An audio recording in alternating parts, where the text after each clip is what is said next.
වැඩි දිනෙක කරන්නේ අතිර විතරයි දාන්නේ. අපි යන්න ගණන් කරනකොට දකිනවා 1 2 3 දාන්නේ නැහැ කියලා.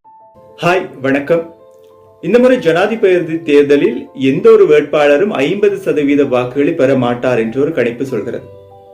பொதுவாக இலங்கையினுடைய ஜனாதிபதி தேர்தல் முறையில் அளிக்கப்பட்ட மொத்த வாக்குகளில் செல்லுபடியான மொத்த வாக்குகளில் எந்த வேட்பாளர் 50% வாக்குகள், மொத்தமாக செல்லுபடியான வாக்குகள் 100 வாக்குகள் என்று எடுத்துக்கொண்டால் 100 என்பது கணக்கிடுவதற்கு இலகுவுக்காக நான் 100 என்று சொல்கிறேன். அதில் லட்சங்களில் கோடிகளில் நீங்கள் மாற்றிக்கொள்ளலாம்.